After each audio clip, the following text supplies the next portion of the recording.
할렐루야. 예, 찬송가 138장을 함께 찬양하시겠습니다. 찬송가 138장입니다. 만왕의 왕, 네, 주께서 138장입니다. 만왕의 왕, 네, 주께서 만왕의 왕, 내 주께서 왜 거쳐 당했나 이 벌레 같은 나 위에 그 보혈을 흘렸네. 십자가 내가 처음 볼 때에 나의 마음의 큰 것도 사라져 오늘 믿고서 내 눈 밝았네. 참 내 기쁨 영원하도다. 주 십자가 못 박힘을 속죄함 아닌가. 그 긍휼함과 그 은혜 말할 수 없도다. 십자가 내가 처음 볼 때에 나의 마음의 큰 것도 사라져 오늘 믿고서 내 눈 밝았네. 참 내 기쁨 영원하도다. 늘 울어도 그 큰 은혜 다 갚을 수 없네. 나 주님께 몸 바쳐서 주의 일 힘쓰리. 십자가 내가 처음 볼 때에 나의 마음의 큰 것도 사라져 오늘 믿고서 내 눈 밝았네. 참 내 기쁨 영원하도다. 십자가 내가 처음 볼 때에 나의 마음의 큰 것도 사라져 오늘 믿고서 내 눈 밝았네. 참 내 기쁨 영원하도다.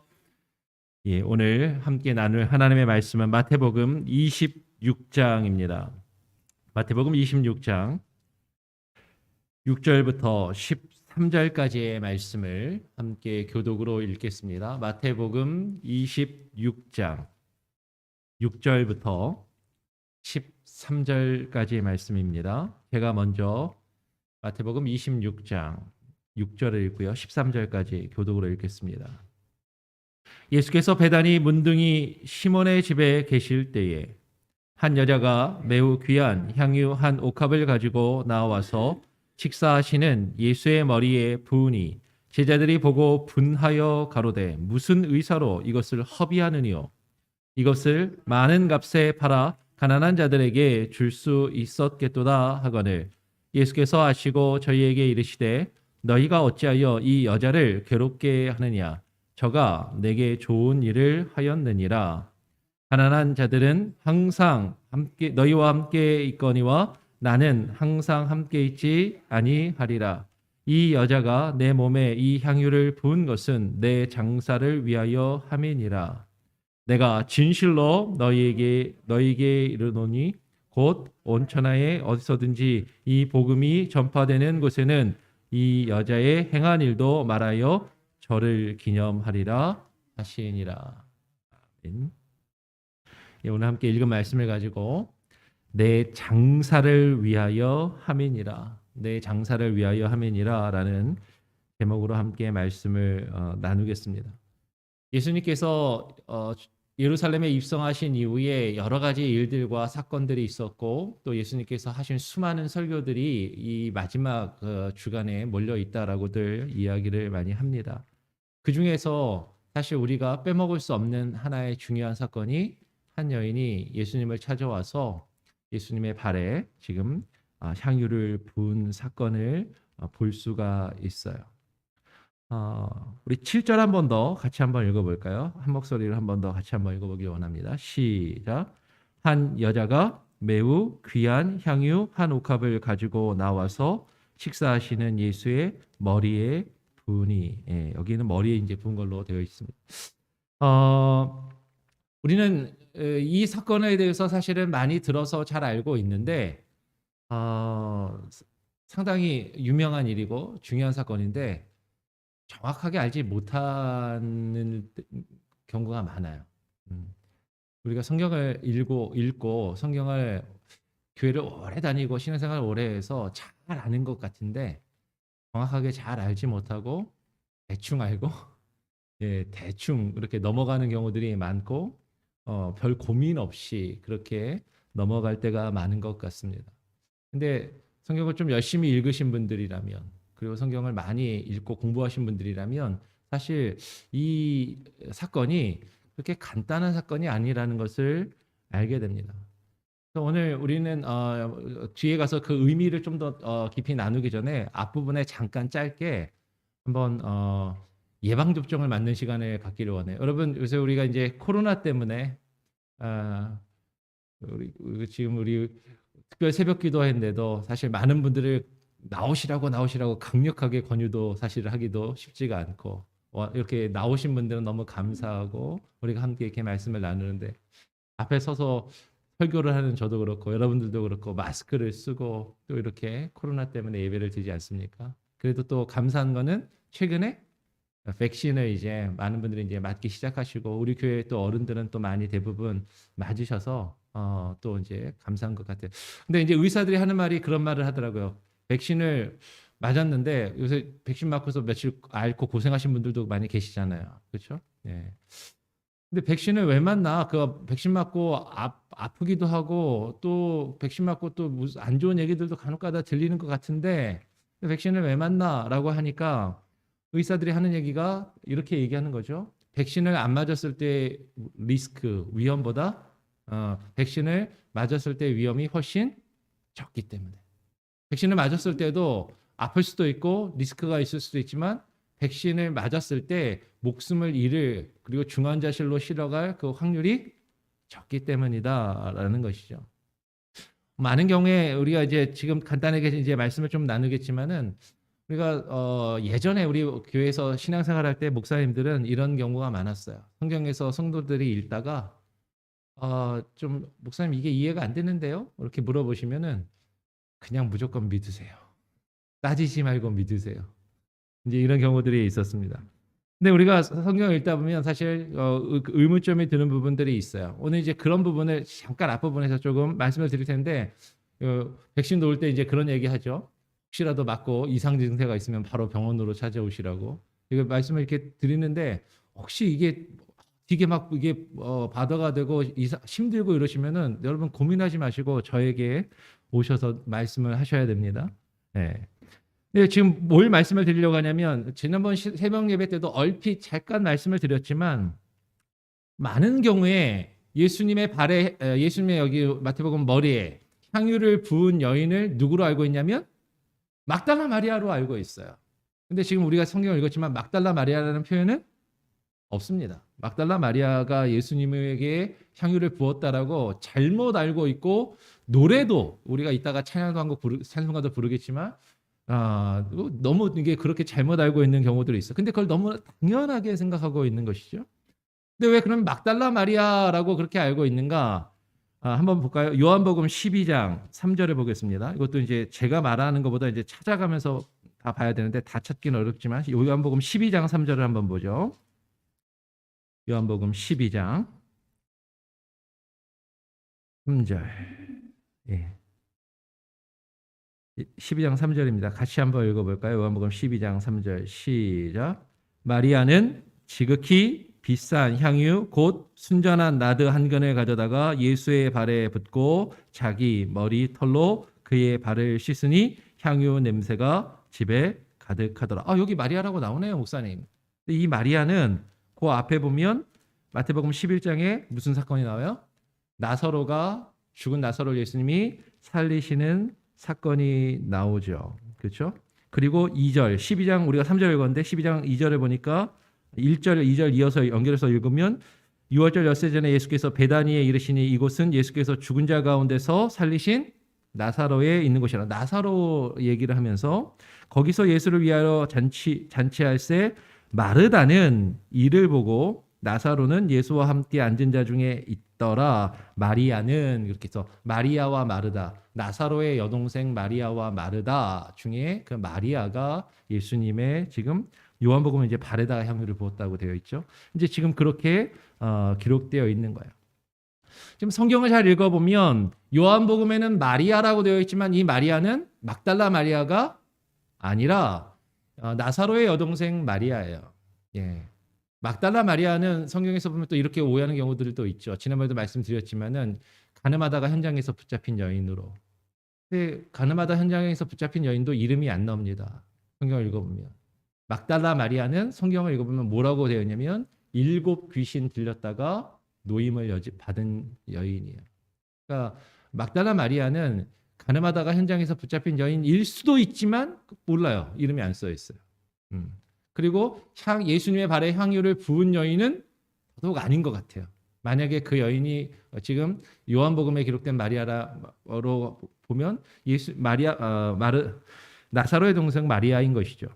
그런데 지금 오늘 우리가 읽은 마태복음 26장 7절과 마가복음에도 이 사건이 나오고 누가복음에도 4개 복음서에 다 이와 관련된 사건이 나옵니다. 근데 마태복음 26장 7절과 마가복음 14장 3절에는 이름은 안 나오고 한 여자가 라고 기록하고 있고 누가복음 7장 37절에는 누가복음에서는 죄인인 한 여자가 라고 되어 있어요. 그러면 마태, 마가, 누가복음에는 이름이 안 나오고 요한복음에는 마리아라고 나오니까 그러면 나사로의 동생 마리아인가 보다. 또 이렇게 그냥 우리가 결론을 짓고 넘어가면 좋은데 근데 이 한 여인이 예수님께 귀한 향유를 부은 것이 4개의 복음서를 보면 조금씩 차이가 있더라라는 거죠. 가장 결정적인 차이는 뭐냐면 오늘 우리가 읽은 마태복음에는 예수께서 베다니 문둥이 시몬의 집에 계실 때라고 합니다. 베다니 문둥이 시몬의 집에. 마가복음 14장 3절을 봐도 마가복음에도 동일한 장소로 나와요. 그리고 지금 우리가 본 요한복음을 보면 요한복음에서도 요한복음의 이야기는 베다니는 베다니인데 베다니이지만 마치 나사로의 집처럼 묘사가 되어 있어요. 문둥이 시몬의 집이 아니라 문둥이 시몬은 나오지도 않고 나사로 이야기가 나오고 나사로랑 연결이 되는 거죠. 약간 달라요. 근데 누가복음은 또 완전히 다릅니다. 누가복음에서는 이 이야기의 배경이 한 바리새인의 집 이라고 전혀 다르게 기록되어 있어요. 나사로의 집, 문둥이 시몬의 집, 한 바리새인의 집, 베다니 이게 다 연결을 해서 어떻게든 연결을 해보려고 하는 그런 시도들도 있기는 있습니다. 그래서 누가복음의 이야기는 전혀 다른 유사한 이야기처럼 보이기도 하지만 분명히 논란의 소지가 있는 거예요. 그 보수적인 성경을 연구하는 사람들은 어떻게든 이거를 끼워 맞추려고 하는 거죠. 그런데 여러분 성경에 지금 마태, 마가, 누가, 요한복음은 이 차이들을 그냥 그대로 기록하고 있어요. 억지로 맞추려고 하지 않는다라는 거죠. 여인에 대한 언급과 장소에 대한 차이 외에도 자세하게 읽어보면 이 사건이 복음서마다 서로 다른 강조점이 있습니다. 여러분 지금 제 이야기를 왜 드리냐면 이 사건은 너무나도 중요한 사건인데 이 사건을 가지고 성경의 권위를 인정하지 않는 자유주의 신학자들은 이런 것들을 다 끄집어내서 이야기하는 거예요. 봐라, 성경이 이렇게 다르지? 이러니까 성경이 믿을 게 못 돼. 서로 다른 이야기들이 서로 다른 버전들이 그냥 짜집기 된 거야 라고 그렇게 이야기를 하는 거예요. 여러분 근데 성경을 기록한 사람이 마태, 마가, 누가, 요한이 지금 기록하면서 어떤 사람이 먼저 쓰고 어떤 사람이 나중에 썼을 텐데 먼저 쓴 사람의 글을 전혀 모르고 썼을까? 물론 그럴 수도 있습니다. 전혀 다른 버전의 글이 기록됐을 수도 있어요. 근데 많은 성경학자들이 알았을 것이다 라고 이야기를 해요. 근데 알면서도 왜 이렇게 썼을까? 서로 다른 버전을 왜 썼을까? 근데 서로 다른 것을 모르고 썼다고 가정을 하더라도 이 성경이 한 권의 책으로 이제 모아지게 될 때, 그렇죠? 이 성경이 한 권의 책으로 모아지게 될 때, 그러면 이 성경을 한 권으로 모을 때 이 성경을 한 권으로 모은 사람이 성경을 모르는 사람이 아닙니다. 우리보다도 더 잘하는 사람이에요. 근데 그것을 알고서도 그냥 왜 이렇게 남겨두었을까? 그것은 그 다양성을 인정하는 것이죠. 그리고 거기서 오는 차이들에서 오는 것들을 교훈을 그냥 그대로 받아들입니다. 그럼 지금 무엇을 말씀을 드리지만 마태, 마가, 누가복음은 이것 외에도 이 사건 외에도 예수님의 일생의 여러 사건들을 보면 조금씩 차이가 있어요. 지금 이 사건의 경우는 마태, 마가복음은 매우 유사합니다. 근데 누가복음을 보면 죄인인 한 여자, 죄 많은 한 여인이 예수님께 이와 같은 일을 행하였다라는 것을 강조하고 예수님의 발의 향유를 붓고 머리가 아니라 발의 향유를 붓고 마태복음에는 없는 머리털로 발을 씻었다라는 표현이 나와요. 그리고 요한복음에는 나사로의 죽음과 연결하여서 부활의 사건과 연결하여서 마리아가 예수님의 발에 향유를 붓고 머리털로 닦았다라는 것을 강조합니다. 그리고 이것을 가룟 유다가 비판하죠.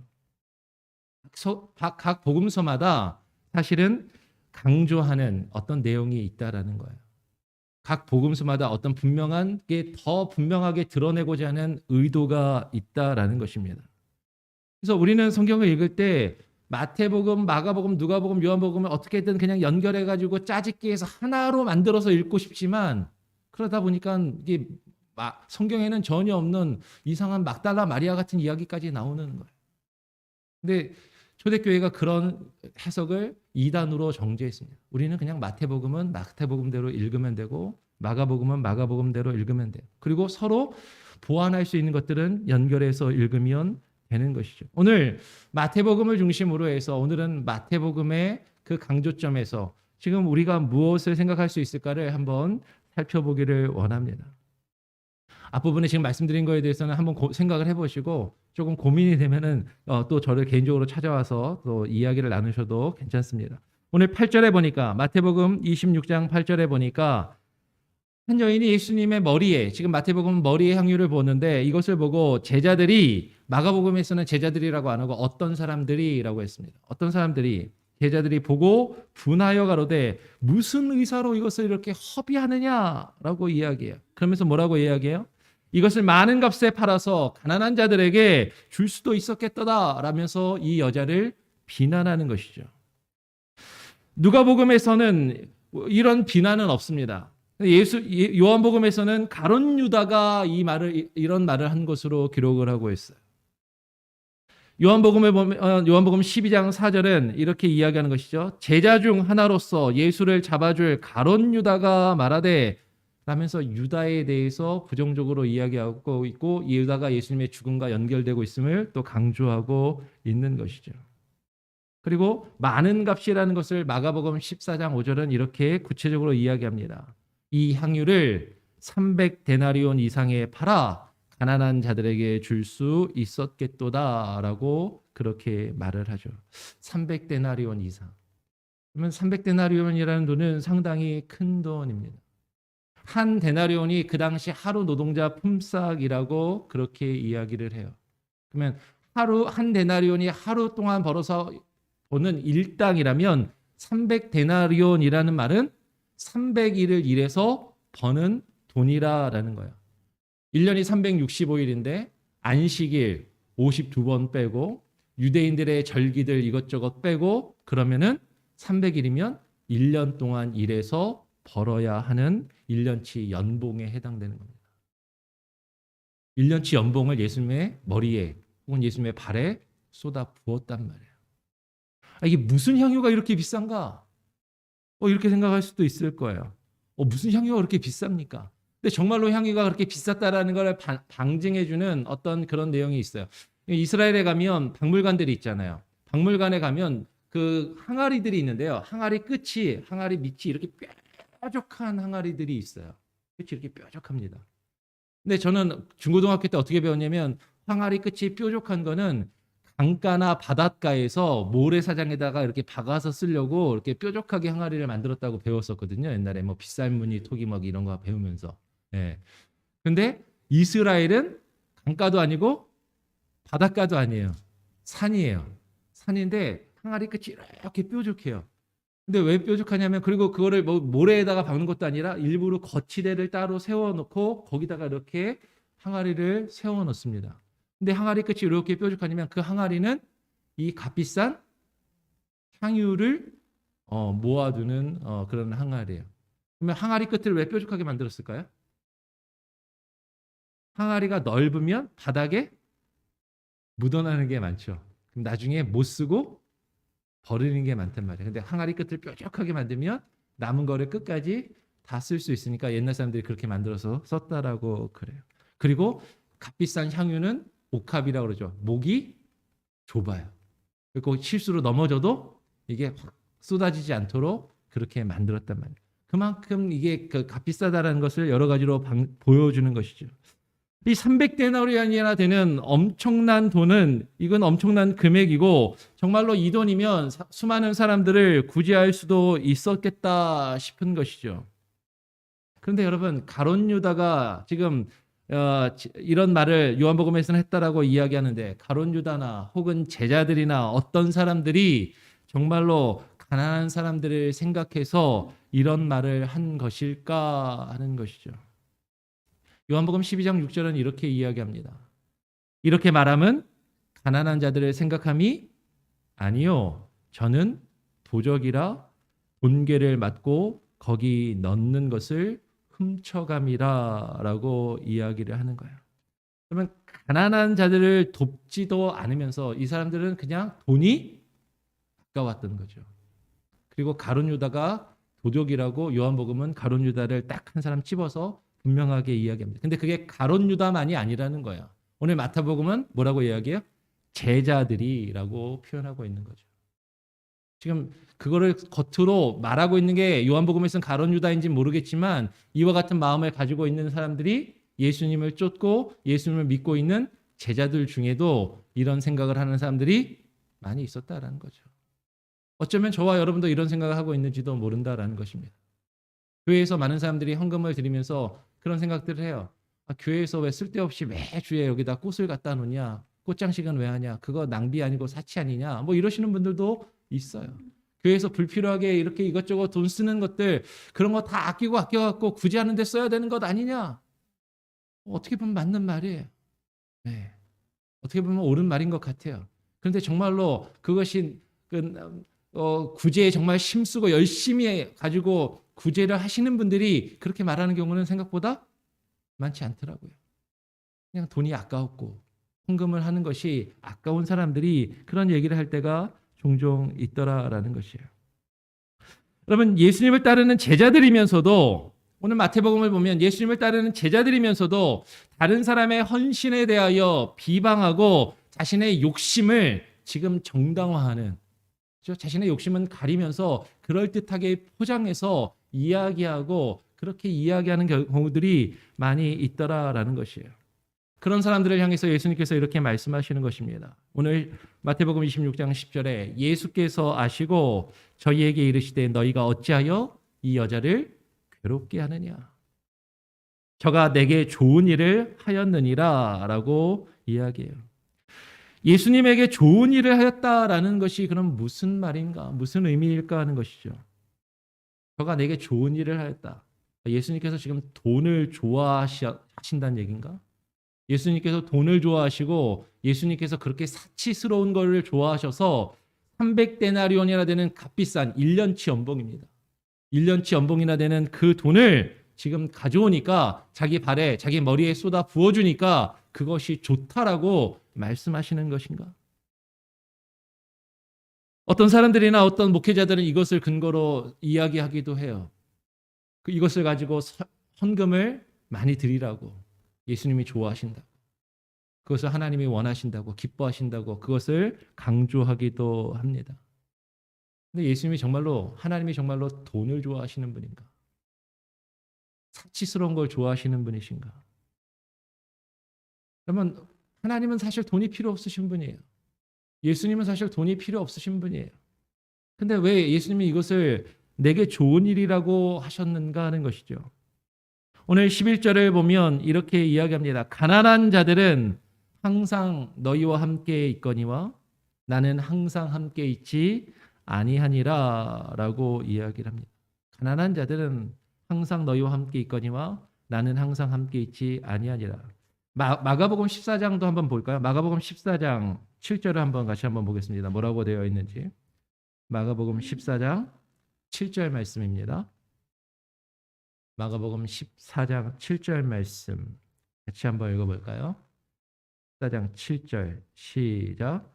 가난한 자들은 항상 너희와 함께 있으니 아무 때라도 원하는 대로 도울 수 있거니와 나는 너희와 항상 함께 있지 아니하니라 라고 이야기합니다.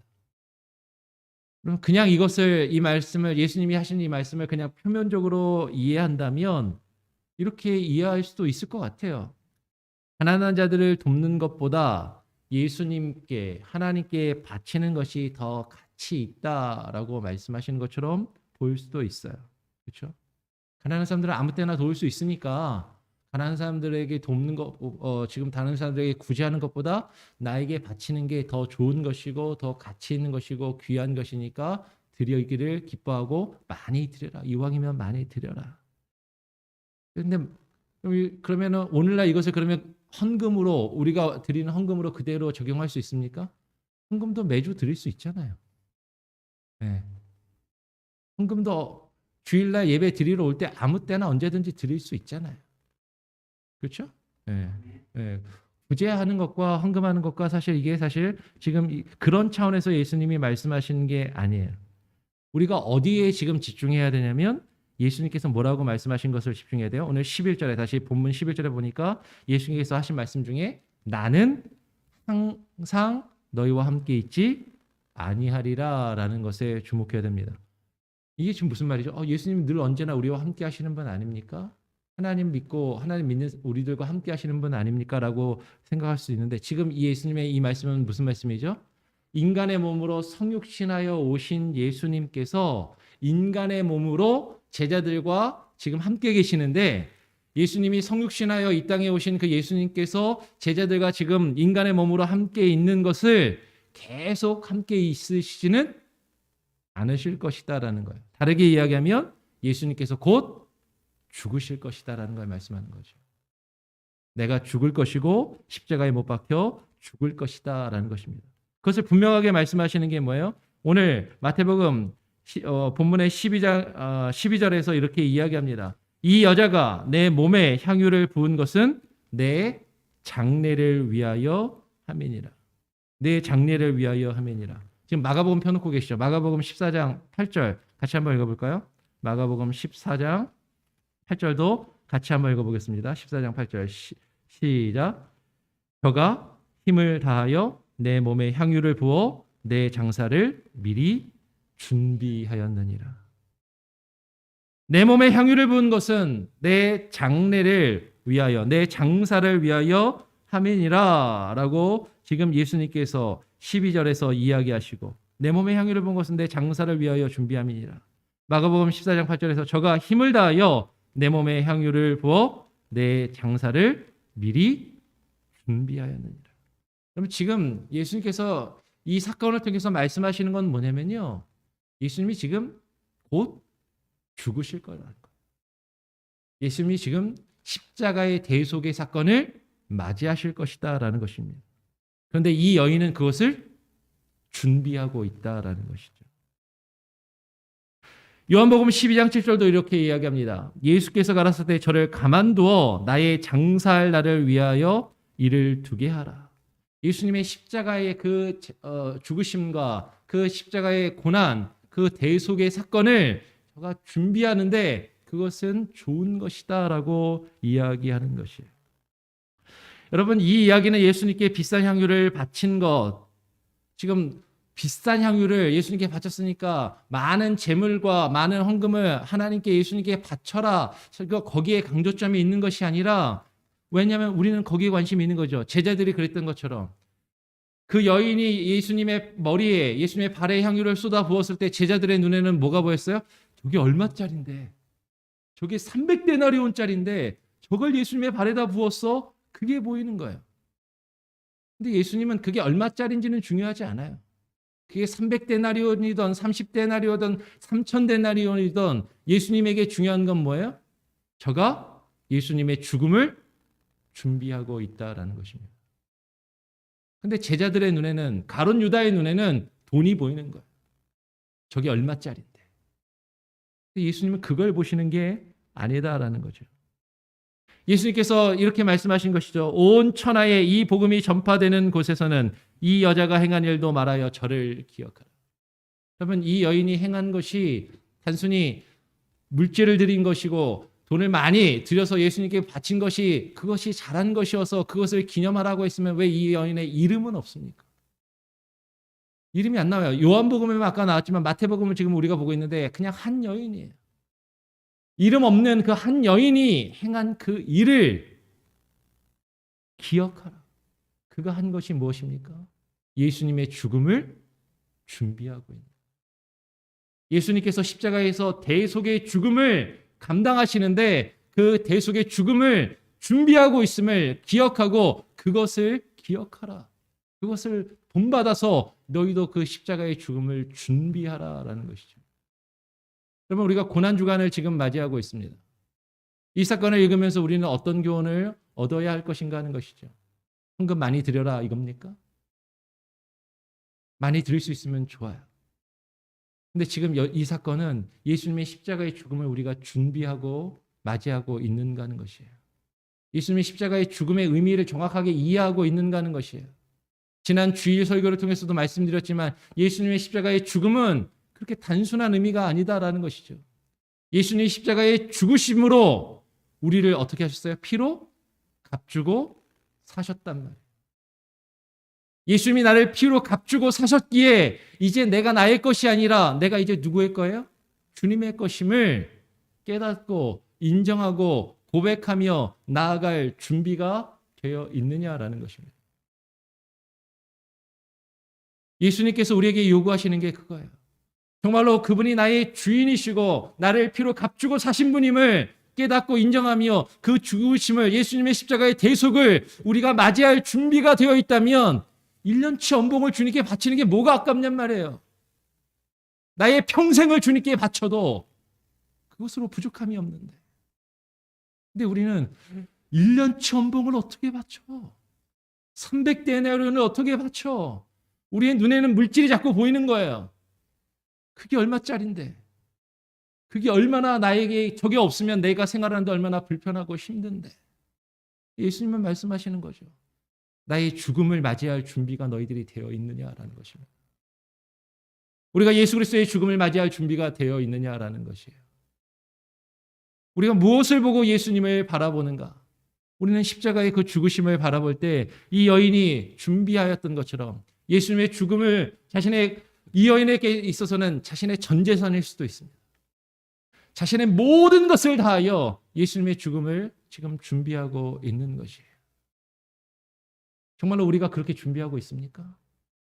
예수님의 십자가의 죽음을 우리가 이 고난주간을 맞이하면서 정말로 그 예수님께서 나를 피로 값주고 사셨기에 이제는 나의 모든 것이 주님의 것임을 고백할 그 준비가 되어 있느냐라는 것입니다. 우리는 내가 가진 것 조금 이만큼 하나님께 드리면 내가 이만큼이나 하나님께 드렸는데, 내가 이만큼이나 하나님께 헌신했는데, 내가 이만큼이나 많은 일들을 행하였는데 우리는 그것을 드러내고 인정받기를 원하는 것이죠. 근데 이 여인은 누가복음에 보면 죄 많은 한 여인은 부끄러워서 사람들 앞에 고개도 들지 못하고 예수님 발 앞에 그것을 쏟아 붓는 것이에요. 주님의 십자가를 우리가 깊이 묵상하면서 정말로 주님 앞에 우리의 모든 것을 주님께 드려도 아깝지 않은 그 주님의 십자가의 죽으심을 우리가 묵상하며 그 발 앞에 우리의 모든 것을 내어 드릴 준비가 되어 있느냐라는 것입니다. 오늘 이 여인의 믿음을 본받아서 여러분 이것은 단순히 헌금을 많이 드리라 이런 차원의 문제가 아니에요. 그 주님의 죽으심 앞에 우리가 그 죽으심을 맞이하며 나의 가진 모든 것으로 내가 할 수 있는 최선의 것으로 그 주님 앞에 드리며 헌신하며 이제는 내가 나의 것이 아니라 내 삶이 나의 것이 아니라 주님의 것임을 고백할 준비가 되어 있느냐라는 것입니다. 여러분 이것을 예수님이 칭찬하고 계시는 거예요. 예수님이 돈을 좋아하시는 것이 아니라 그러면 그 마음으로 이 고난주간을 더욱더 묵상하시면서 주님의 죽으심을 맞이하실 수 있는 그리고 그 십자가를 여러분 예수님의 그 죽음을 정말로 고백하며 맞이하실 수 있는 저와 여러분이 될 수 있기를 간절히 소원하고 축원합니다. 아멘. 우리 찬송가 346장을 찬양하겠습니다. 찬송가 346장입니다.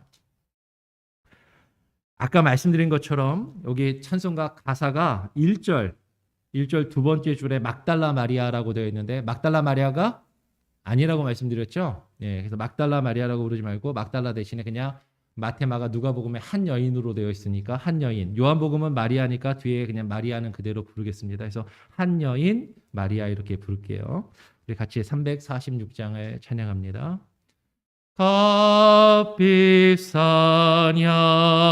양유를 주께 드리 한 여인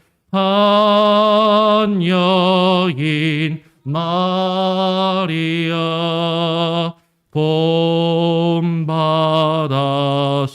본받아서 향기로운 산재물 주님께 바치리 사랑의 주내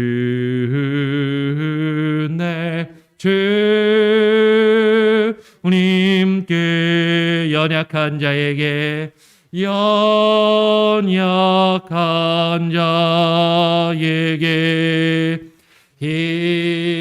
힘을 주고 어두운 세상에 빛을 비춰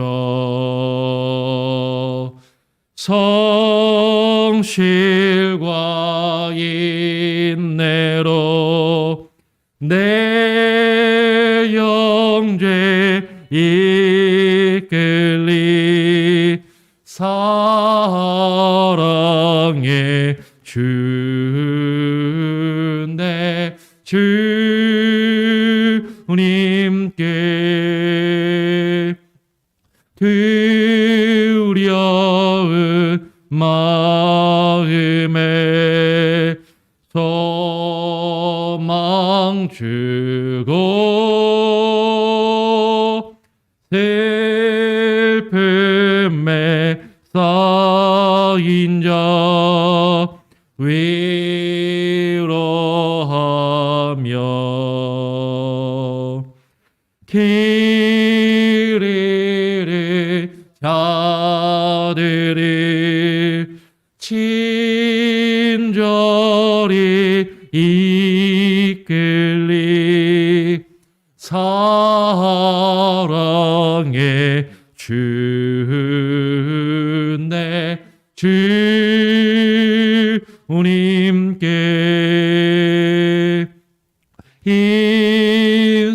인생의 왕원이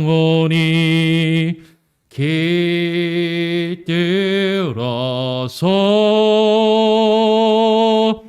이 땅의 수고가 끝날 때에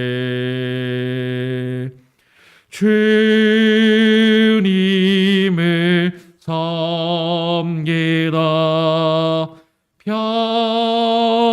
평안히 가리라 사랑의 주내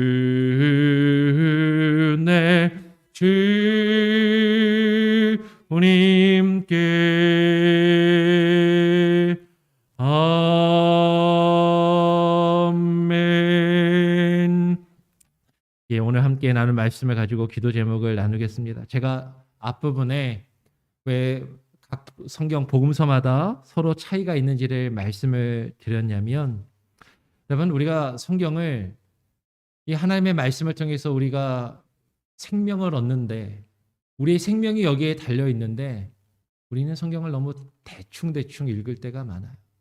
뜨문뜨문 읽고 대강대강 읽고 대강대강 믿을 때가 많습니다. 이 하나님의 말씀이 우리의 생명이 걸려 있는 말씀이라면 그럼 우리가 그렇게 간단히 읽고 넘어갈 것이 아니라 깊이 고민하면서 읽어야 돼요. 그리고 이 세상에서 성경의 말씀의 권위를 의심하고 도전하는 사람들이 우리에게 이런 부분으로 탁 걸고 넘어지면 우리는 그때 이단에 훅 넘어가는 겁니다. 우리가 들어보지 못한 이야기, 성경에서 알지 못하던 것들 끄집어내서 탁 이야기하면 이런 게 있었어?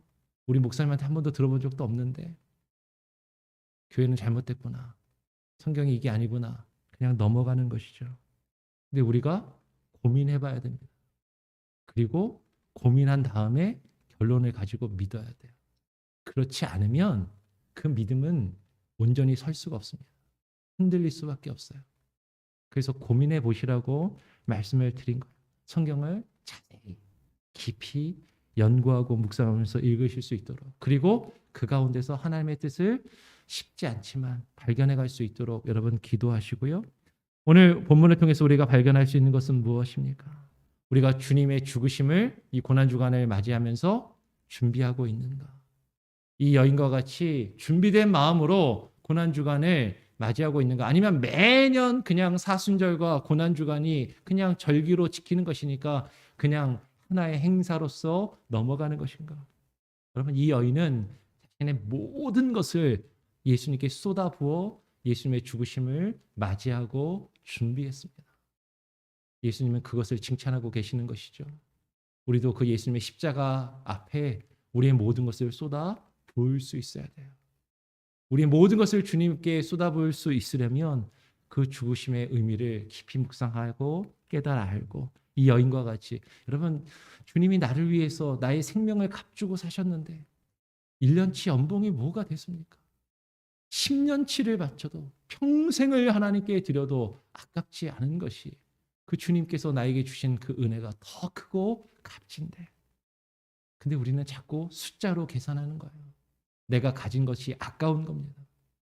그런 우리의 욕심과 우리의 제약된 마음을 주님 앞에 내려놓고, 하나님, 정말로 주님께 예수님의 죽으심을 온전히 묵상하고 맞이하며 나에게 자신의 생명을 주신 예수님께 나의 생명과 삶을 온전히 쏟아부으며 그 주님의 십자가를 맞이할 수 있는 귀한 은혜가 있을 수 있게 해달라고 그렇게 기도하시기를 바랍니다. 계속해서 우리 교회도 그렇고 여러분 주변에 아프신 분들, 편찮으신 분들을 위해서도 기도해 주시고요. 기도가 필요하신 분들을 위해서도 계속 기도하시기를 바랍니다. 제가 한번 기도하고 주님 가르쳐 주신 기도로 마친 이후에 자유롭게 기도하시고 돌아가시겠습니다.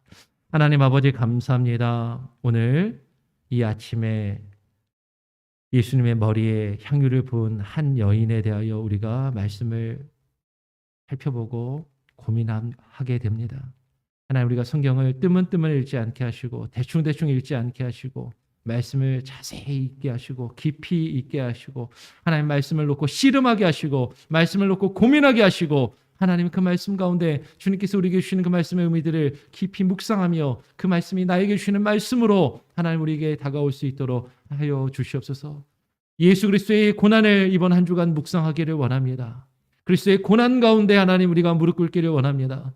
예수 그리스도의 십자가 앞에, 예수님의 그 죽으심 앞에 하나님 우리의 모든 것을 쏟아부으며 그 죽으심을, 나를 위한 죽으심을 맞이할 수 있도록 하나님 우리가 준비되어지게 하여 주시고, 하나님 이 여인과 같이 하나님 정말로 자신의 모든 것으로 하나님께 쏟아부어도 예수 그리스도께 드려도 아깝지 않은 그 마음과 믿음을 하나님 우리에게 주시고, 온전히 하나님의 우리가 우리의 주인 되신 주님 앞에 무릎 꿇고 나아갈 수 있는 고난주간이 되게 하여 주시옵소서. 우리 주변에 어려움 가운데 있는 이들, 병들과 아파하며 신음하는 이들, 코로나 위기 가운데 여러 가지 경제적인 위기와 아픔 가운데 있는 이들을 붙잡아 주시고 위로하여 주시고 힘 주시고, 하나님이여 우리가 온전히 그리스도의 고난 앞에서 우리의 모든 어려움과 근심과 걱정 또한 주님 발 앞에 내려놓고 나아갈 수 있는 귀한 은혜가 있게 하여 주시옵소서.